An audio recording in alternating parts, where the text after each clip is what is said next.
A black man who's lived in Atlanta, Georgia for close to 17 years. Especially I got my degree here, have my family here, I made my money here, I've lost money here, I've gone through ups and downs. I have never once thought about going to Investfest. I've never thought about attending for several reasons, but I have always noticed the character of businesses that they choose to support. And as a person who pays Atlanta taxes, I have noticed they have never actually supported the city in a way that was meaningful, but yet asked for things like support from the city.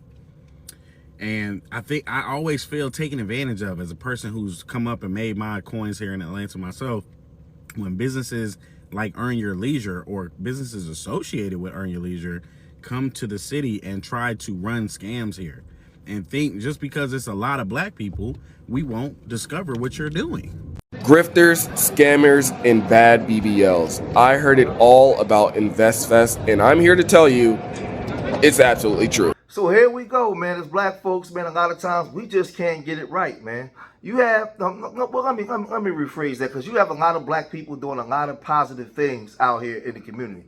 But when it comes to actually building generational wealth and passing down generational wealth as a unit, group economics, we struggle here in this country while other groups are flourishing, right? So now you have the Earn Your Leisure guys, right? And they was having Investfest down in Atlanta, and they was upset because they felt like the city of Atlanta was not helping them with their Investfest, where this is for profit. These are millionaires, and they're inviting black people. They coaching them up on how to make money, how to keep money funneling through the black community, right? So they say, because there's a lot of people that say that they're scammers. They say that they went to Investfest and it was for nothing. But they done made it even worse because they went on the Breakfast Club, right? Y'all remember when they went on the Breakfast Club and they called out the city of Atlanta, and the mayor pushed back. Just keep it in Atlanta, kind of like how Essence just keeps it in New Orleans. Yeah. Like, is it just one thing that it always stays there, or do you say, you know what, we take it to another city? Its home has been Atlanta for obviously for the 6 years. We flirted with the idea just because the lack of support that we've gotten from the city of Atlanta has been something that has been puzzling. But we come from grassroots, so we know how to build things from the ground up. What is Atlanta not doing to make sure they're comfortable? Atlanta's done nothing for us, and it's an unfortunate situation, but it's one of these things. I think a lot of times when you're a black entrepreneur, a lot of things are just expected, like, oh, you got it, like, you good, or and it's like if somebody else would come, like a Forbes or somebody like that, then they would roll out the red carpet and do everything. But this is good education, because it's like when you work with a city, there's a budget, and there's different things that they can do. Subsidies, municipalities. So they can help put up billboards. They can help be a liaison with the center. They can help with the police force. They can help with the budget. They can help with transportation. They can help with rooms at hotels. They can help with so many different things. And see, this is the problem what I was speaking about years ago on my old channel about creating working models. You have to create working models in the black community that the black community can actually see working in real time, that the black community can actually benefit without them having to go outside of themselves to other groups, right? Anything outside of that, it's not going to work, because we're psychologically used to just running to everybody else, and everybody else stuff is better, because we're not used to having to deal with each other. So if you guys are rich and you have connections, you have to use your connections to get the proper sponsorships in without help from the city right away, because you have to show that what we do works, and what we do is creating a surplus where you're seeing black people over the years begin to flourish in black cities, because they're taking what we have, right? You're saying, well, Forbes come in and they just roll out the red carpets. Well, you can't compare yourself to Forbes. You can't compare yourself to them W folks that our people are used to running to. Plus, they can back up the Brinks truck. They got the money. Y'all, my whole thing with us is, unfortunately, and it's sad, but we have to prove to our people that we are worthy of them dealing with us because of what they've done to us. So it's a bad move to go and call out the city where you guys got to do it and get it done. So they sort of responded to it, but they didn't make it no worse. I mean, they didn't make it no better. I'm going to take a different approach on this, but there's a few people that I actually do listen to, and I respect their opinion, and a few of the OGs that I actually they actually asked. What they're calling. They asked if it could be communicated in a very diplomatic way, and out of respect for my OGs, I said okay. I said okay. I love it. Now, Don't regress. just- Don't regret. I know you. Nope. No, I'm not. Well, what I am going to say is this, though, right? We all we did was just answer a question on somebody else's platform. We have our own platform that we can weaponize if we want to, but we haven't. So I don't want anybody to think that we're a victim because we haven't said anything. Like we only just said one thing and that just went viral on somebody else's platform. So I'm against black on black crime 100%. But I just don't want people to think that we can just get picked apart. And see, for these young guys, man, they're making millions or whatever. I'm not gonna come up here and say that they scammers because I can't prove that. I don't know if they scammers or not. I don't put that kind of charge on somebody that hasn't been substantiated or hasn't been proven that they were scammers. But I think that he got emotional. He got in his feelings. That's not the way to handle it. My OGs, told me, no, bro, listen, you a businessman. This is the way it goes sometime, right? And dealing with our people, that's why at the end of all my live streams, I say I love my people more than they hate themselves. And I pray to the universal creator most high that these words enough to inspire you. These words enough to make you look at yourself in the mirror and make change. These words enough to make you look at your children and know you have to make change. I say that at the end of all my videos because I know what I'm dealing with and I know the conditions and the mindset of our people. Right? We're not used to passing down generational wealth. And because of that, we don't have a lot of trust with each other. We don't have great relationships when it comes to business. That was done to us systematically and on purpose, right? So now people are responding to you guys like this. I say this because I love you, but stop getting scammed with those business conferences, real estate investing, $10,000 courses, Investfest. And I already know I'm gonna piss some people off, but what's new? So anyway, I say that because I spent a lot of money, and not just on the meeting itself, but to travel to go to these meetings. And I would say 95% of them were a complete waste of money. You're doing the right thing. You're trying to invest in yourself. You're trying to learn some things so you can grow as an individual, grow your business, whatever the case is. You get there, everyone is dressed up, cute, taking pictures. Okay, cool. You go in there with your pen and paper ready because you're going to write down all these gems. They end up being rocks. And here's the thing. They're doing this as a money grab, to be real with you. Not only are they making the money from you, but they're making money from the vendors that are trying to market their business. It's just a big money grab. And I peeped game a long time ago. You're thinking that you're going to get some information to actually use and grow your business. No, you're going to get a motivational pep talk. You could have saved your money and did something else with it. So I'll leave you with this. Number one, most of the stuff is on YouTube. You have to sit down and really research. A lot of the things I paid for, I ended up finding for free, to be real. Number two, those meetings are great for networking. That was the best part of it. I met so many wonderful people that I end up needing their services or whatever. Build that network and go there for those reasons. That makes sense. And lastly, I'm not saying to not work with those people. I ended up buying courses from a lot of them that were completely worth the money. It's just those conferences, they're fluff, So just be careful. I was scammed by the Investfest here in Atlanta. If you don't know what Investfest is, Investfest was a 3-day conference here in Atlanta at the Georgia World Congress Center where you learned about investments, real estate, credit, marketing, branding, and so much more with an action-packed lineup of some heavy hitters in the industry. And if I can keep it real with y'all, I was one of the attendees that was in fact scammed by this event. I was scammed into believing in myself, scammed into investing into myself. I was scammed into realizing the same $10,000 that changed my life, I'm going to use it to change yours too. If you are tired of living paycheck to paycheck If you are tired of clocking into a 9 to 5 where they don't appreciate you in the workplace, if you operate a business and you don't know where the money is going to come from to purchase new products or to scale and grow your business that you have poured hours into, I am hosting a free webinar called Turn Your Credit into Income this upcoming Wednesday, August 27th at 7 p.m. Because let's be honest, sometimes the best scam is the one that pushes you to bet on yourself.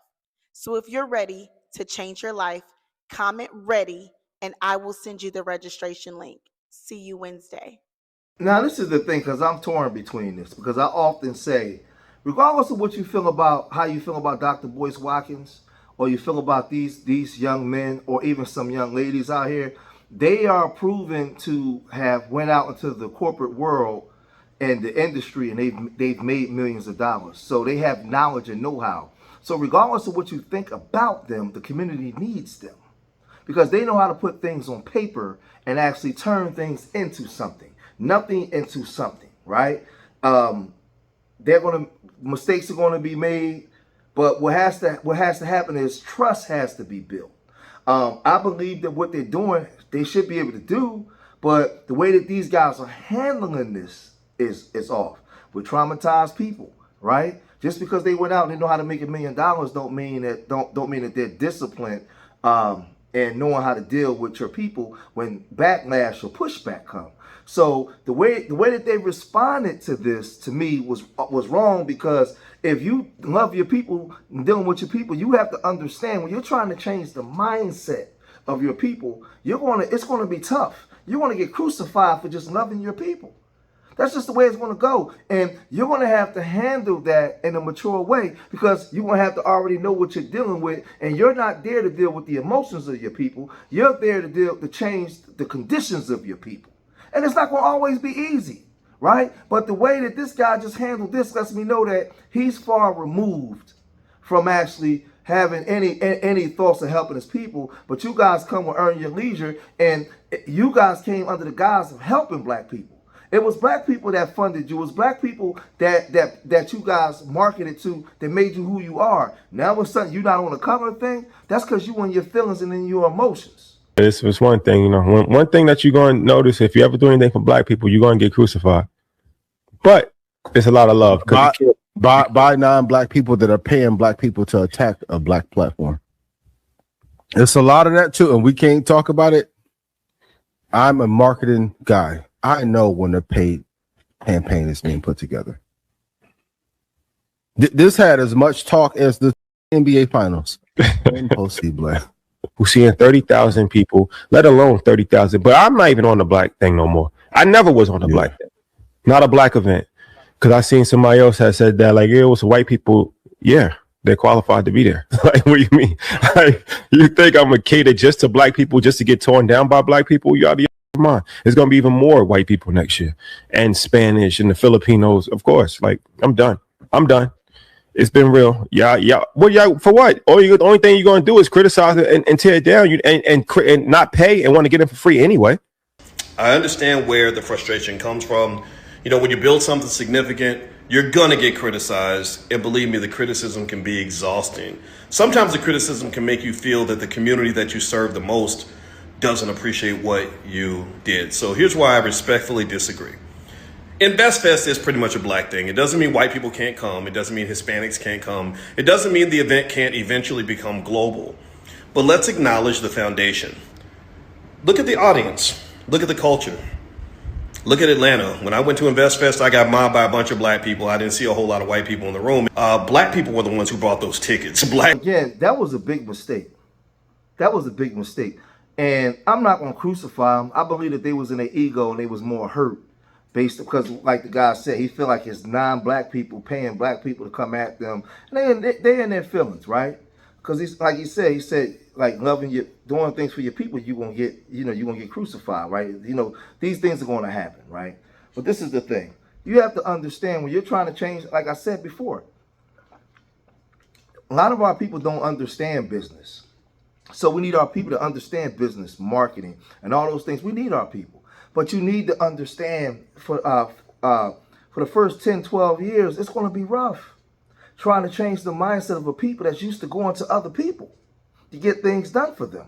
We don't have the privilege of passing down generational wealth, which build relationships and trust, love and honor. We don't have that. This is a fact. It may be little subgroups here and there. And I want people to hear what I'm saying. It may be some little subgroups here and there, but not on a large level where people can see it and we can see it permeate through black cities like that. We just don't have it, right? So you guys got to create the working model. And if you said that you love black people, and whenever you say you done, how you done? You never even started.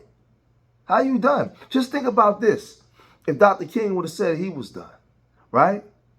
If Medgar Evers would have said he was done. There's so many people that provided the platforms. A. Philip Randolph, who created the black middle class for you guys to even make money. Imagine if they said that they was done. You ain't been through nothing. It's been smooth sailing for you. They was the ones that had to lay the groundwork and put the work in for you to be able to have a platform to make money, right? So the thing is, you can't say you done when you never started. You acquired wealth, and now you're trying to teach the people, a hard-headed people. It's going to be rough at first, but you got to keep doing it, right? So Boyce Watkins, he also tried to get these guys a pep talk, because I ain't here to tear these guys down. I don't want to tear black people down that got expertise that I know our community needs, right? Everybody in the community ain't a scammer, so I'm not labeling these guys a scammer, right? I don't know. I know who the scammers are, and I call them out. I'm not labeling these guys, but we need black people with know-how that know how to get things done in our communities, right? We can get at them, but we still need them, right? So Boyce Watkins said this. Were the ones who shared the content.